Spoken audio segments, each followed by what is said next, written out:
नमस्कार साथियों, स्वागत है आपका अमित जैन पी पर। मैं हूं अमित चौहान और आज हम सॉल्व करने जा रहे हैं जियोग्राफी के लेटेस्ट प्रीवियस ईयर क्वेश्चन को, जिसको यूपीपीएससी ने हाल ही के कई परीक्षाओं में पूछा है। इससे पहले भी हमने जियोग्राफी के 2 पार्ट को कवर कर लिया है। अगर आप उसे देखना चाहते हैं तो उसका लिंक आपको डिस्क्रिप्शन में मिल जाएगा। आज हम जियोग्राफी के लेटेस्ट पीवाईक्यू सीरीज में 3rd पार्ट को कवर करने जा रहे हैं, तो चलिए शुरू करते हैं। आज का पहला सवाल है, निम्नलिखित में से कौन सा नगर उत्तर मध्य रेलवे का प्रधान कार्यालय है? तो इसका सही जवाब प्रयागराज है। इसको पहले इलाहाबाद के नाम से भी हम लोग जानते थे। प्रयागराज हमें ऑप्शन नंबर सी में दिखाई दे रहा है, तो ऑप्शन नंबर सी हमारा सही हो जा रहा है। बाकी के ऑप्शन को देख लेते हैं। जो ए में नई दिल्ली दिया हुआ है, यह नॉर्थर्न रेलवे का मुख्यालय है। किसका? उत्तर रेलवे, जिसको नॉर्थर्न रेलवे कहते हैं। एनआर, आपने इस शब्द को देखा होगा ट्रेन से यात्रा के दौरान। फिर है गोरखपुर, यह पूर्वोत्तर रेलवे का मुख्यालय है। किसका? नॉर्थ ईस्टर्न रेलवे, शॉर्ट में इसको एनईआर भी बोलते हैं, एनईआर। फिर है प्रयागराज, यह उत्तर मध्य रेलवे का प्रधान कार्यालय है। इस जोन की एक खास बात है कि इसको भारतीय रेलवे का दिल भी कहा जाता है, हार्ट बीट, क्योंकि उत्तर भारत से पूर्व, पश्चिम और दक्षिण को जाने वाली अधिकांश मुख्य ट्रेनें इसी लाइन से होकर गुजरती हैं। फिर लास्ट में है जयपुर, यह उत्तर पश्चिम रेलवे का मुख्यालय है। उत्तर पश्चिम, north western railway zone, NWR। इस सवाल को आयोग ने 2023 की परीक्षा में पूछा हुआ है, तो इम्पोर्टेंट है, ध्यान रखे रहिएगा। ये बेसिक है कुछ। उत्तर मध्य रेलवे प्रयागराज में, इसका पूरा नाम इलाहाबाद है। इसकी स्थापना हुई थी 1 अप्रैल 2003 को। इसके प्रमुख मंडल हैं प्रयागराज, झांसी, आगरा। उत्तर मध्य रेलवे को भारतीय रेलवे का दिल भी कहा जाता है, क्योंकि उत्तर भारत से पूर्व, पश्चिम और दक्षिण को जाने वाली अधिकांश मुख्य रेल लाइनें इसी जोन से होकर गुजरती हैं। अभी इसके बारे में हमने बात किया था। बाकी ये नई दिल्ली, ये उत्तर रेलवे का मुख्यालय है। फिर गोरखपुर, ये पूर्व उत्तर रेलवे का, और जो जयपुर है, ये उत्तर पश्चिम रेलवे का मुख्यालय है। बढ़ते हैं अगले क्वेश्चन की तरफ। निम्नलिखित में से कौन सा एक युग्म सही सुमेलित नहीं है? एक तरफ जनजाति का नाम दिया हुआ है, दूसरी तरफ उससे संबंधित राज्य का नाम दिया हुआ है, और हमें इसे देखना है कौन सा सही सुमेलित नहीं है। पहला है कुकी, यह मणिपुर राज्य में मिलता है, मतलब यहाँ पे ये लोग रहते हैं। फिर है लुशाई जनजाति, यह असम में रहती है। असम के साथ साथ मिजोरम में भी यह जनजाति पाई जाती है, मिजोरम में। फिर है चकमा जनजाति, त्रिपुरा, ये त्रिपुरा में नहीं पाई जाती है, यह मुख्य रूप से मिजोरम में पाई जाती है। कहाँ पर? चकमा जनजाति मिजोरम में पाई जाती है, त्रिपुरा में मुख्य रूप से नहीं, अल्प मात्रा में यहाँ पर पाया जाता है। त्रिपुरा में चकमा जनजाति बहुत ही कम मात्रा में है, मेन जो है मिजोरम में है। लास्ट में है डफलास जनजाति, तो ये अरुणाचल प्रदेश में निवास करती है। ये बात बिल्कुल सही है। तो पूछा था कौन सा सही सुमेलित नहीं है, तो हमारा सी वाला ऑप्शन जो है, यह सही सुमेलित नहीं है। इस सवाल को आयोग ने 2023 में पूछा है, मेडिकल अफसर यूनानी के एग्जाम में। बढ़ते हैं आगे। ये इसका बेसिक है। चकमा जनजाति, मुख्य रूप से चकमा जनजाति मिजोरम में निवास करती है। यहाँ चकमा स्वायत्त जिला परिषद भी स्थित है, और यह बांग्लादेश के चटगांव पहाड़ी क्षेत्र में भी पाई जाती है। त्रिपुरा की जो मुख्य जनजातियाँ हैं वो है रियांग, त्रिपुरी, ये सब वहाँ की मेन जनजाति हैं त्रिपुरा में, न कि चकमा जनजाति। बाकी ऑप्शन भी देख लेते हैं।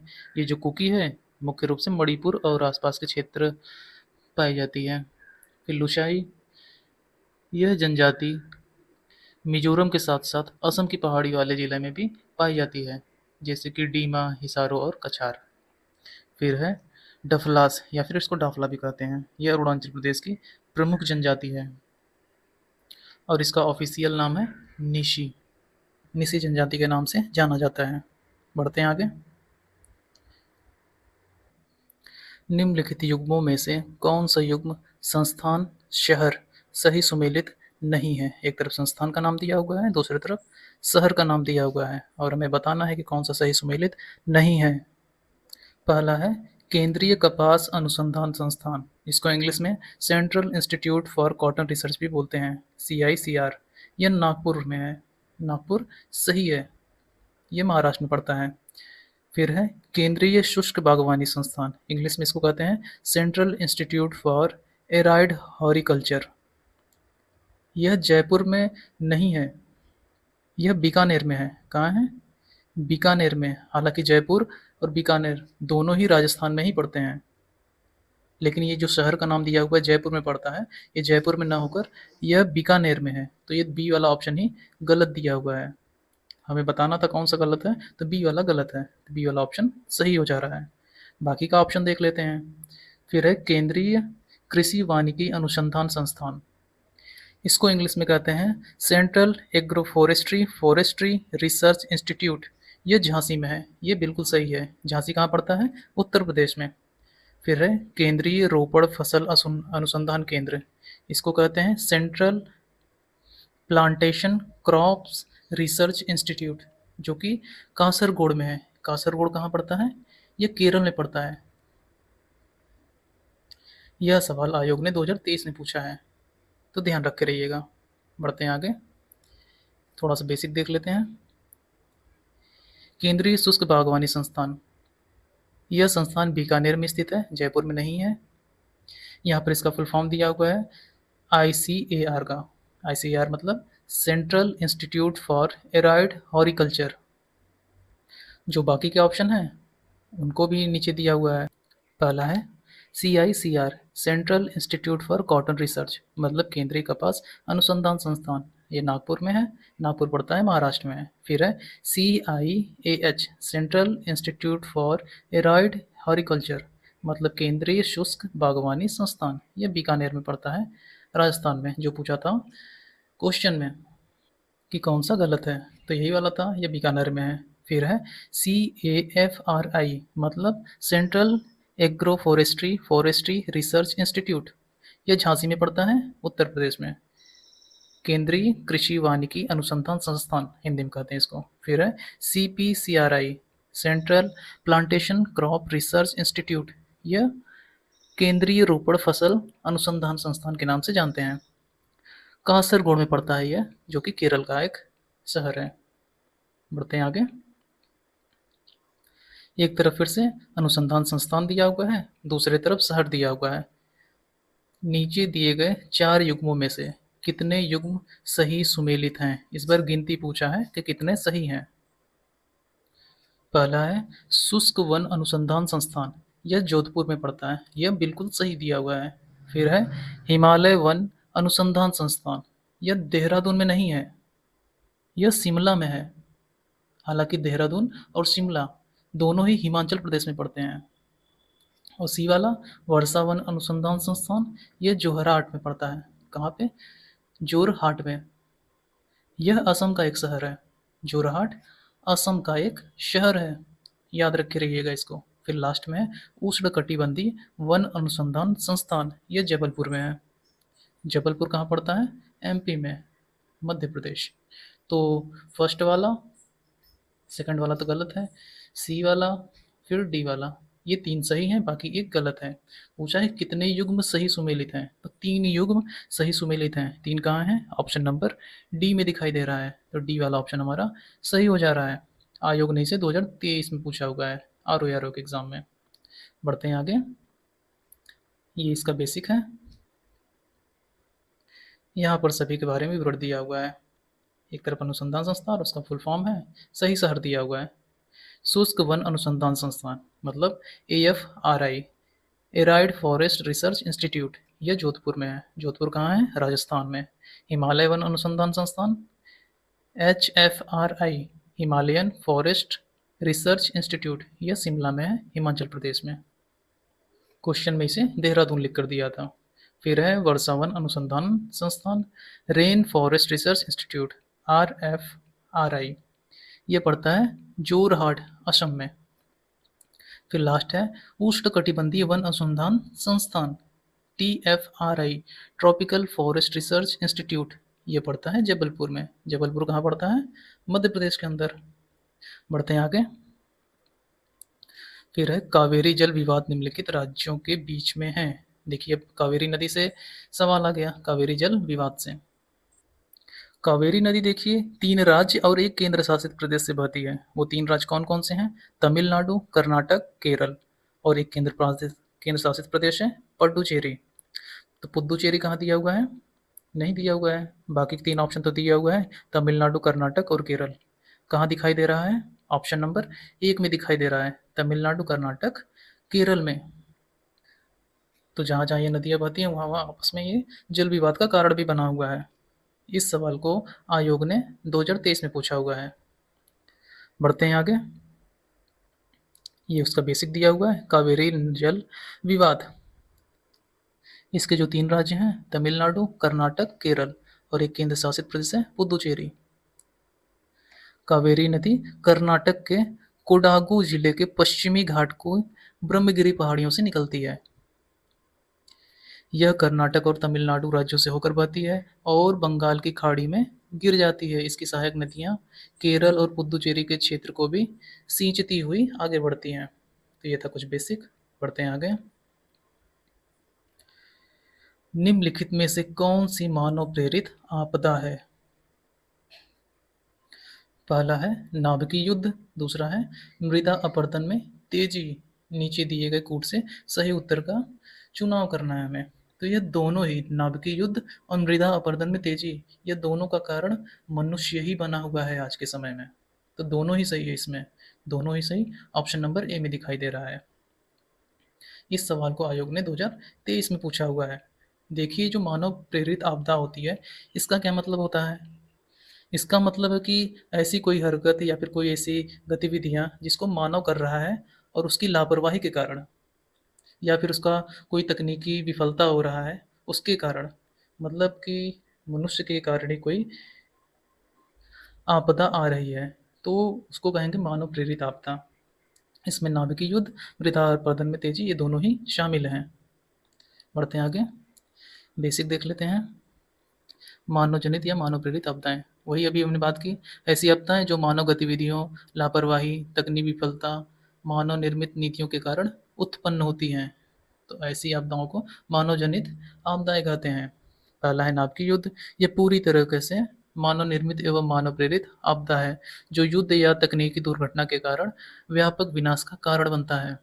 फिर है मृदा अपरदन में तेजी। ये देखा जाता है कि मृदापर्दन प्राकृतिक घटना भी है, लेकिन वनों की अंधाधुंध कटाई के कारण, अतिचारण के कारण, मतलब कि वहाँ पर बहुत ज़्यादा जानवर को चराया जाए और फिर वैज्ञानिक तरीकों के बिना कृषि करने जैसी मानवीय गतिविधियों के कारण जब इन सब में तेजी आती है, तो यह मानव प्रेरित आपदा या फिर पर्यावरण संकट का रूप ले लेती है। इसलिए नाभिकीय युद्ध और मृदापर्दन ये दोनों ही मानव जनित आपदाएं हैं। बढ़ते हैं आगे। एक तरफ उत्सव दिया हुआ है, दूसरी तरफ उससे संबंधित राज्य और केंद्र शासित प्रदेश दिया हुआ है और हमें मैच करना है। पहला है हॉर्नबिल पर्व, यह कहाँ पर मनाया जाता है? यह नागालैंड में मनाया जाता है। नागालैंड में चौथे वाले पॉइंट में दिखाई दे रहा है। फिर है संगाई पर्व, यह मणिपुर में मनाया जाता है। मणिपुर हमें दूसरे वाले पॉइंट में दिखाई दे रहा है। फिर है राजहंस पर्व, राजहंस पर्व आंध्र प्रदेश में मनाया जाता है, जो कि हमें फर्स्ट वाले पॉइंट में दिखाई दे रहा है। फिर है हेमिस पर्व, एक ही ऑप्शन बचा, लद्दाख में इसे मनाया जाता है। तो इस हिसाब से ए का 4 हमें ऑप्शन नंबर सी में दिखाई दे रहा है और डी में दिखाई दे रहा है। फिर है बी का 2, जो कि हमें केवल सी वाले ऑप्शन में दिखाई दे रहा है। बाकी ये डी वाला एलिमिनेट हो जा रहा है, बाकी के ऑटोमेटिक एलिमिनेट हो गए। तो सी वाला ऑप्शन हमें निकल कर सामने आ जा रहा है, सी वाला ऑप्शन सही हो जा रहा है। इस सवाल को आयोग ने 2023 में पूछा है प्री के एग्जाम में, आर हो गया। बढ़ते हैं आगे। ये है इसका बेसिक।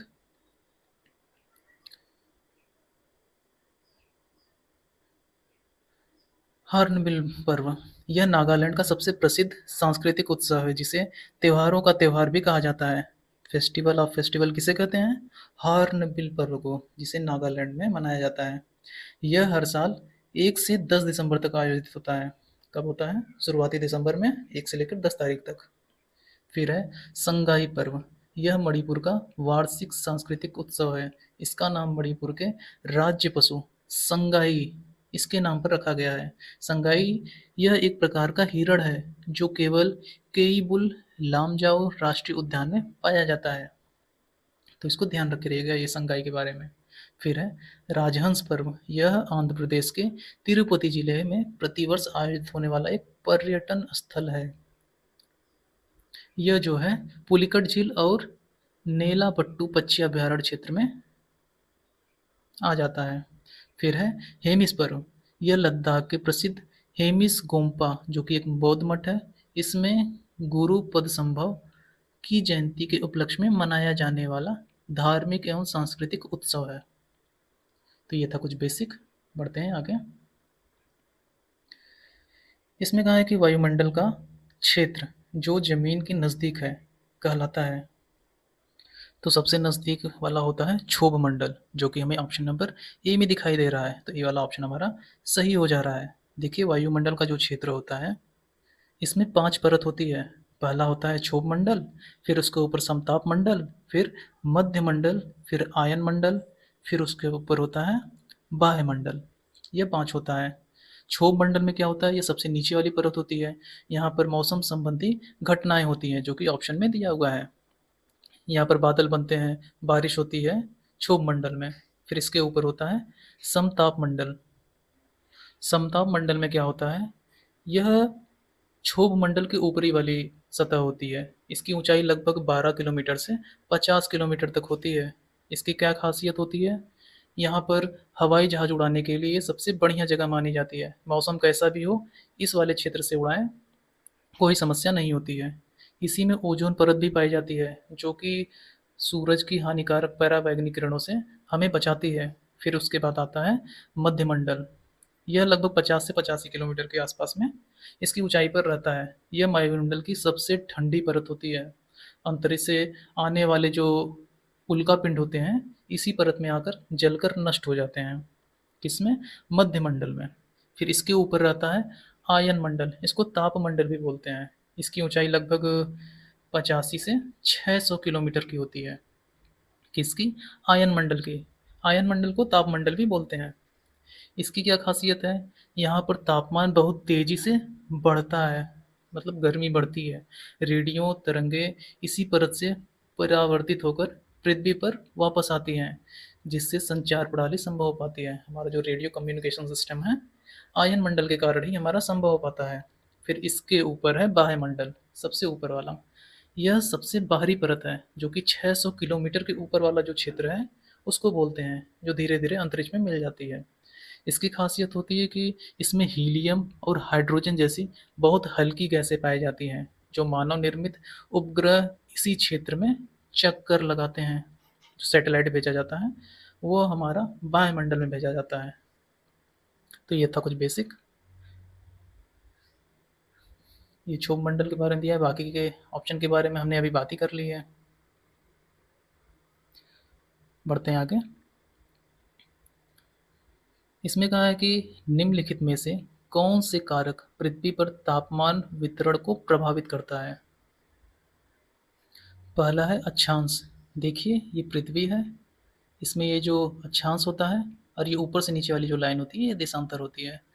अक्षांश ये जो है, अगर इसको हम बदल रहे हैं तो क्या तापमान में कोई प्रभाव पड़ रहा है। मान लीजिए यहाँ 0 डिग्री पर हैं, यहाँ से चल गए हम ऊपर की तरफ, मान लीजिए ये 40 डिग्री पहुँच गए ऊपर, तो आप सभी जानते हैं बीच में गर्मी सबसे ज़्यादा होती है और ध्रुवों पर ठंडा रहता है। मतलब यहाँ से जब हम ऊपर की तरफ जाएंगे या फिर नीचे की तरफ जाएंगे, अक्षांश बदल रहा है ना, मतलब पोजीशन बदल रही है, तो हमारा तापमान भी बदल रहा है। तो इस हिसाब से अक्षांश सही है, तापमान प्रभावित हो रहा है यहाँ पर।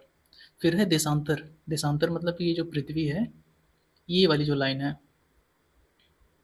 मतलब पूरब से पश्चिम की तरफ या फिर पश्चिम से पूरब की तरफ अगर हम आ रहे हैं तो क्या कोई प्रभाव पड़ता है, नहीं पड़ता है। देशांतर में कोई प्रभाव नहीं पड़ता। यह केवल हमें अ, समय की जानकारी देने के लिए बेहतर होता है कि कौन से देश में कितना बज रहा है, यह देशांतर से तय होता है। इसको टाइम जोन भी बोलते हैं हम लोग, इसको टाइम जोन के रूप में इस्तेमाल करते हैं।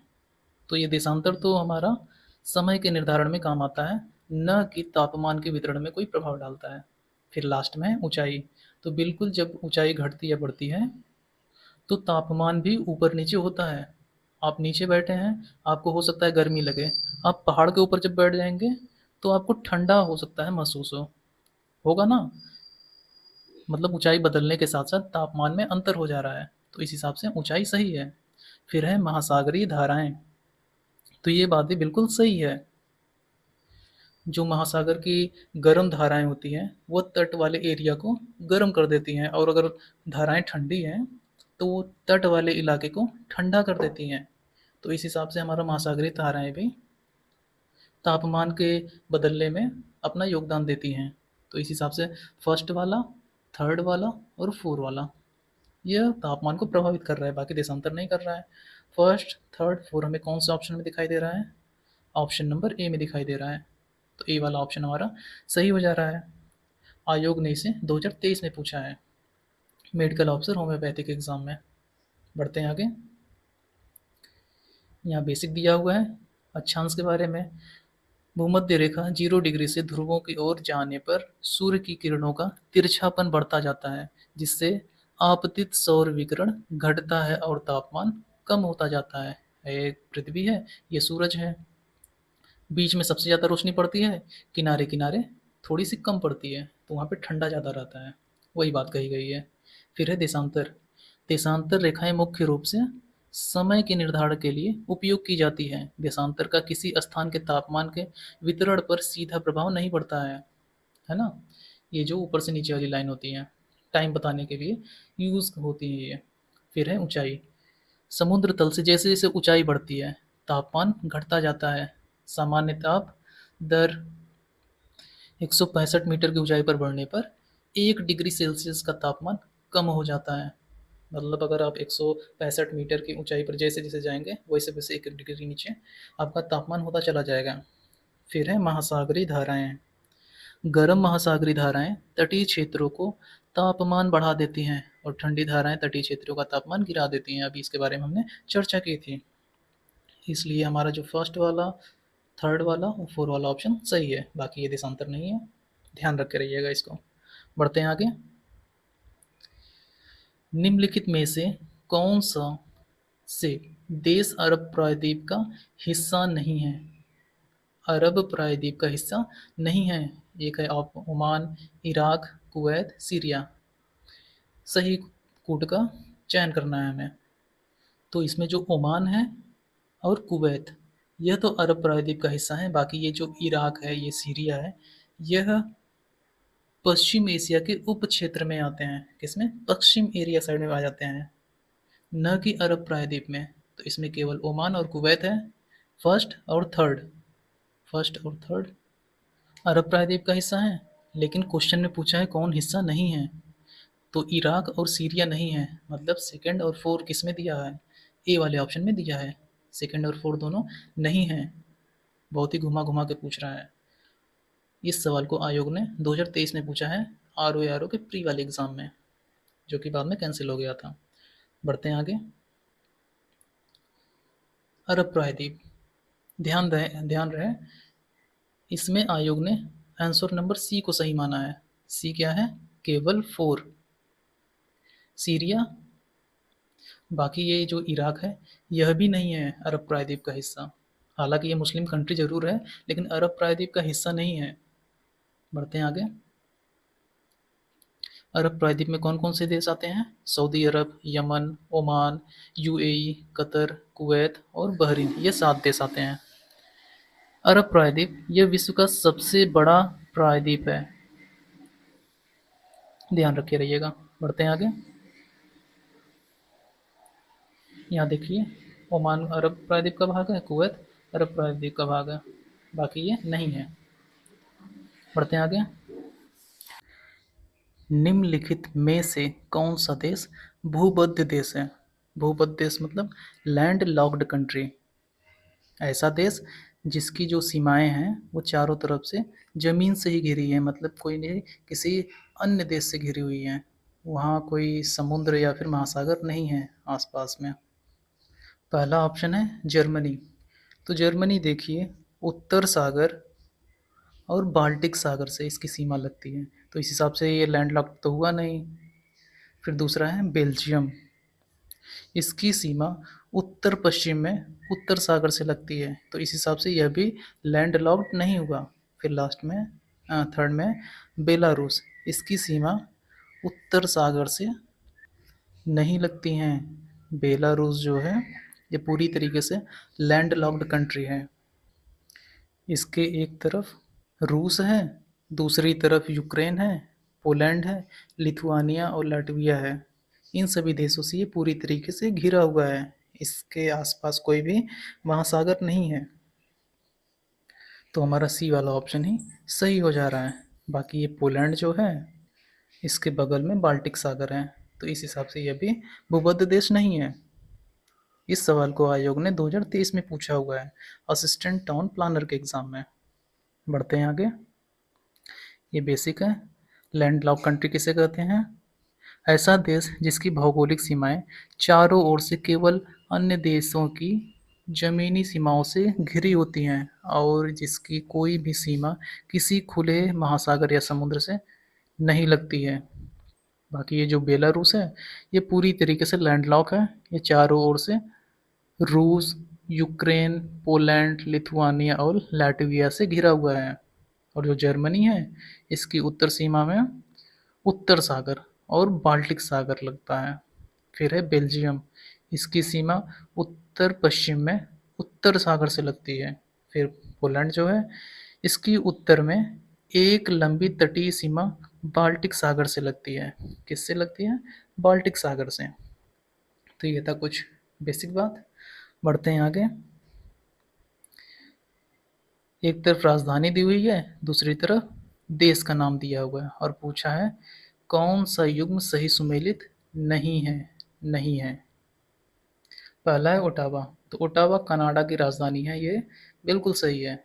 फिर है डबलिन, यह आयरलैंड की राजधानी है, यह भी बिल्कुल सही है। फिर है नायपीडा, यह म्यांमार की राजधानी है, ये भी एकदम सही है। फिर है खार्तूम, यह सूडान की राजधानी है, इथोपिया की नहीं। तो हमारा डी वाला ही ऑप्शन सही सुमेलित नहीं है। इथोपिया की जो राजधानी है वो है अदिस अबाबा। क्या है? अदिस अबाबा। अजीब सा नाम है। तो डी वाला ऑप्शन हमारा सही हो जा रहा है। आयोग ने इसे 2024 में पूछा हुआ है प्री के एग्जाम में। बढ़ते हैं आगे। यहाँ कुछ बेसिक दिया हुआ है। खार्तूम, खार्तूम सूडान की राजधानी है, न कि इथोपिया की। इथोपिया, इसकी राजधानी अदिस अबाबा है, अदिस अबाबा। बढ़ते हैं आगे। निम्नलिखित में से कौन सा यूरोप के किसी देश की राजधानी नहीं है? पहला है रीगा, यह लटविया की राजधानी है, यह तो यूरोप में ही पड़ता है, तो पहला तो सही है। दूसरा है रॉटरडैम, यह नीदरलैंड में पड़ता है, नीदरलैंड का एक शहर है, ध्यान रखे रहिएगा। पूछा है कौन सी राजधानी नहीं है, यहाँ पर ये शहर का नाम दे दिया है। नीदरलैंड की राजधानी एम्स्टर्डम है। क्या है? एम्स्टर्डम। रॉटरडैम वहाँ का एक शहर है, तो ये दूसरा वाला गलत है। फिर है जाग्रेब, थर्ड में जो दिया हुआ है, ये क्रोएशिया की राजधानी है। किसकी? क्रोएशिया की। क्रोएशिया कहाँ पड़ता है? यह तो यूरोप में ही पड़ता है, तो इस हिसाब से थर्ड वाला भी सही है। फिर लास्ट में ज्यूरिख, ज्यूरिख कहाँ पड़ता है? यह स्विट्ज़रलैंड में पड़ता है, लेकिन ये वहाँ का शहर है, न कि राजधानी। वहाँ की राजधानी बर्न है। क्या है? बर्न। यहाँ पर शहर का नाम दे दिया हुआ है, तो शहर का नाम नहीं, क्वेश्चन में राजधानी पूछा है, कौन सी राजधानी नहीं है। तो जो सेकंड है और फोर है ये नहीं है, बाकी सारे हैं। तो 2 और 4 कौन सा ऑप्शन में दिखाई दे रहा है? डी वाले में दिखाई दे रहा है, तो डी वाला ऑप्शन हमारा सही हो जा रहा है। इस सवाल को आयोग ने 2023 में पूछा हुआ है RO प्री के एग्ज़ाम में। बढ़ते हैं आगे। यहाँ बेसिक है कुछ। रीगा, इसकी बात हमने कर ली, ये लैटविया की राजधानी है। फिर रॉटरडैम, यह नीदरलैंड का एक प्रमुख शहर के साथ साथ एक बंदरगाह भी है, लेकिन राजधानी नहीं है। नीदरलैंड की राजधानी एम्स्टर्डम है। और जो जाग्रेब है यह यूरोप के देश क्रोएशिया की राजधानी है। किसकी? क्रोएशिया की राजधानी जाग्रेब है। फिर है ज्यूरिख, ये स्विट्जरलैंड का सबसे बड़ा शहर और वित्तीय केंद्र है, लेकिन राजधानी नहीं है। स्विट्जरलैंड की राजधानी बर्न है। अभी इसकी चर्चा हमने की थी। बढ़ते हैं आगे। एक तरफ राजधानी शहर दिया हुआ है, दूसरी तरफ उसका देश दिया हुआ है। पहला है कंपाला, तो ये युगांडा की राजधानी है। युगांडा में सेकंड वाले पॉइंट में दिखाई दे रहा है। फिर है किगाली, यह रवांडा की राजधानी है। रवांडा में फर्स्ट वाले पॉइंट में दिखाई दे रहा है। फिर है किनशासा, यह कॉन्गो रिपब्लिक गणराज्य का है। कॉन्गो लोकतंत्रात्मक गणराज्य फोर्थ वाले पॉइंट में दिखाई दे रहा है। फिर है खार्तूम, यह सूडान की राजधानी है। तो फर्स्ट का टू हमें सी वाले में दिखाई दे रहा है और डी वाले में दिखाई दे रहा है। फिर है बी का 1 जो कि हमें सी में दिखाई दे रहा है, ये भी डी में दिखाई दे रहा है। फिर सी का 4 यह केवल सी वाले ऑप्शन में दिखाई दे रहा है, बाकी किसी में नहीं। तो सी वाला ऑप्शन हमारा सही हो जा रहा है। इस सवाल को आयोग ने 2023 में पूछा हुआ है, आर के प्री वाले एग्जाम में। बढ़ते हैं आगे। यहाँ देखिए, कंपाला जो है ये युगांडा की राजधानी है, किगाली रवांडा की, और किनशासा ये कॉन्गो रिपब्लिक की है। फिर है खार्तूम, ये सूडान की राजधानी है। बढ़ते हैं आगे। निम्नलिखित में से कौन से शहर वर्तमान अफगानिस्तान में स्थित नहीं है? अफगानिस्तान से सवाल पूछ लिया। पहला है गजनी, तो बिल्कुल गजनी अफगानिस्तान में ही पड़ता है। फिर दूसरा है फरगना, यह देखिए अफगानिस्तान में नहीं, यह उज्बेकिस्तान में पड़ता है, तो इस हिसाब से ये दूसरा वाला गलत है। फिर तीसरा है कांधार, ये बहुत ही फेमस जगह है। कांधार हमारा अफगानिस्तान में ही पड़ता है, तो तीसरा वाला कांधार अफगानिस्तान का ही एक शहर है। फिर चौथा है समरकंद, यह कहाँ पड़ता है? यह भी उज्बेकिस्तान में पड़ता है, और सवाल में पूछा है अफगानिस्तान वाला। उज्बेकिस्तान का शहर डाल दे रहा है यहाँ, तो समरकंद कहाँ का है? उज्बेकिस्तान का। तो अफगानिस्तान का कौन कौन है? गजनी है और कांधार है। क्वेश्चन में पूछा है अफगानिस्तान में स्थित नहीं है, तो फरगना और समरकंद यह नहीं है, मतलब सेकंड और फोर वाला नहीं है, जो कि हमें ऑप्शन नंबर ए में दिखाई दे रहा है। तो ए वाला ऑप्शन हमारा सही हो जा रहा है। आयोग ने इसे प्री में 2023 में पूछा है। बढ़ते हैं आगे। ये देखिए गजनी, ये वर्तमान अफगानिस्तान का एक प्रमुख शहर और प्रांत है, और फरगना जो है ये उज्बेकिस्तान में स्थित है। कांधार यह भी अफगानिस्तान में है, और समरकंद ये जो है उज्बेकिस्तान में है। बढ़ते हैं आगे। निम्नलिखित में से किस देश की सीमा चिली से नहीं मिलती है? चिली से नहीं मिलती है। चिली जो है यह दक्षिण अमेरिका में स्थित एक देश है। तो इसका जो पड़ोसी देश है अर्जेंटीना भी है, पेरू भी है, पराग्वे नहीं है, बोलीविया है। सवाल में पूछा है इसकी सीमा चिली से नहीं लगती, तो पराग्वे की नहीं लगती है। तो सी वाला ऑप्शन हमारा सही हो जा रहा है। आयोग ने इसे 2023 में पूछा हुआ है मेडिकल ऑफिसर होम्योपैथिक एग्जाम में। बढ़ते हैं आगे। ये बेसिक है। चिली, इसकी भौगोलिक स्थिति क्या है? चिली दक्षिण अमेरिका महाद्वीप के दक्षिण पश्चिम भाग में स्थित एक लंबी और सकरी पट्टी जैसा देश है। चिली की सीमा केवल 3 देशों से मिलती है, एक अर्जेंटीना, फिर बोलीविया, पेरू। अर्जेंटीना पूरब में है, और बोलीविया उत्तर पूर्व में, और पेरू उत्तर में है। और जो पराग्वे है यह दक्षिण अमेरिका का एक लैंड लॉक्ड कंट्री है। इसकी सीमा अर्ज अर्जेंटीना, बोलीविया, ब्राज़ील से लगती है, चिली से नहीं लगती है। बढ़ते हैं आगे। गाज़ा पट्टी के संदर्भ में निम्नलिखित कथनों में से कौन सा सही है? सही हमें बताना है।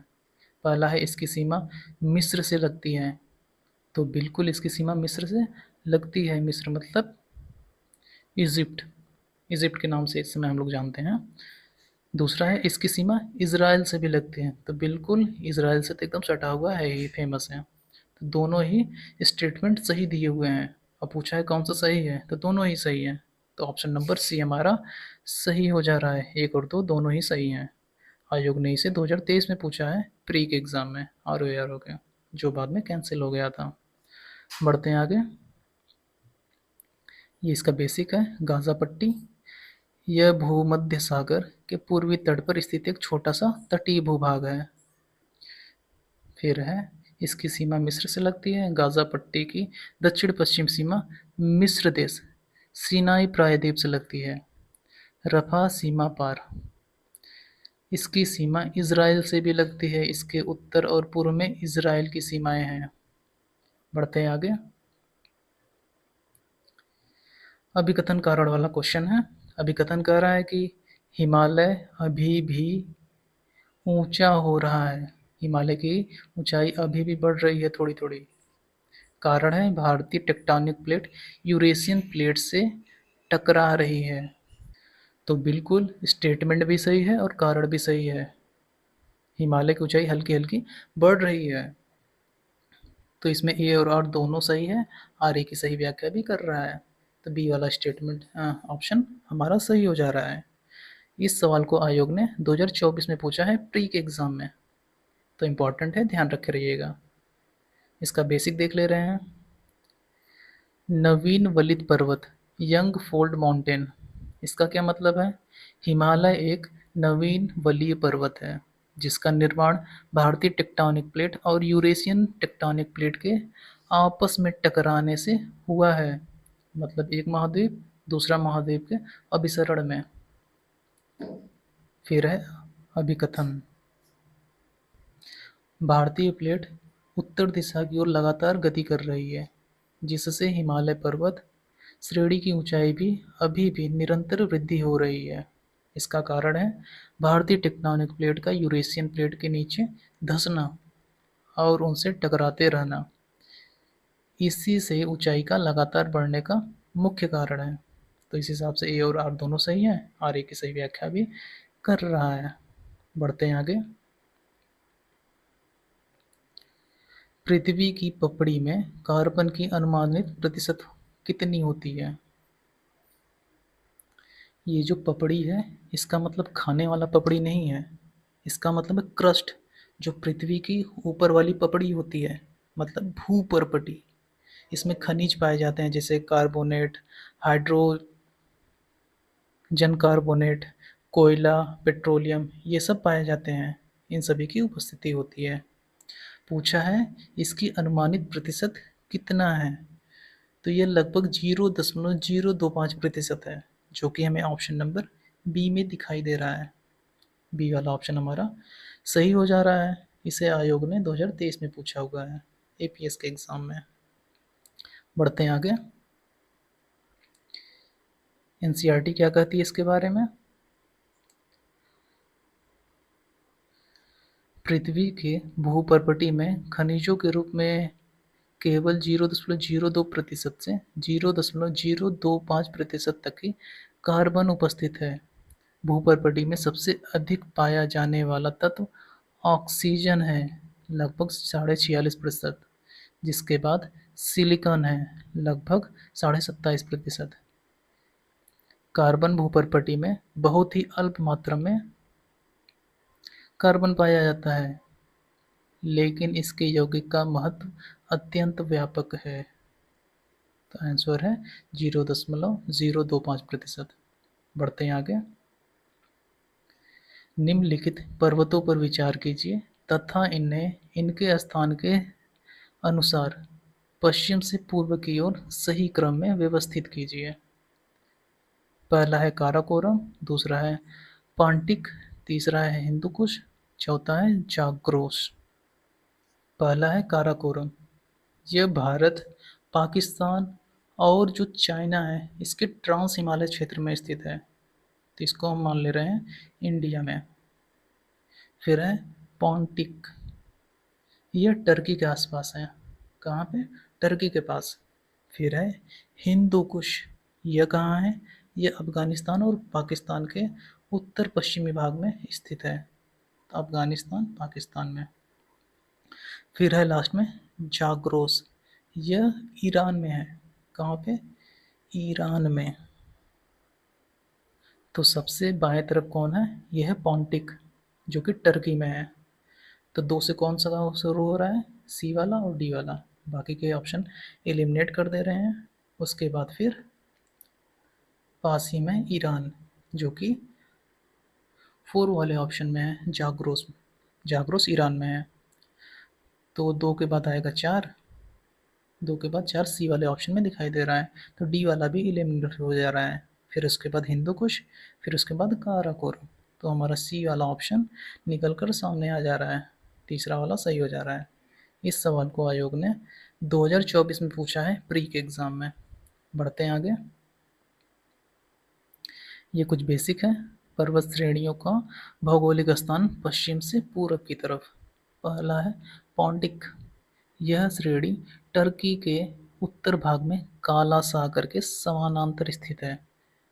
फिर है जाग्रोस, यह पर्वत श्रेणी ईरान में स्थित है।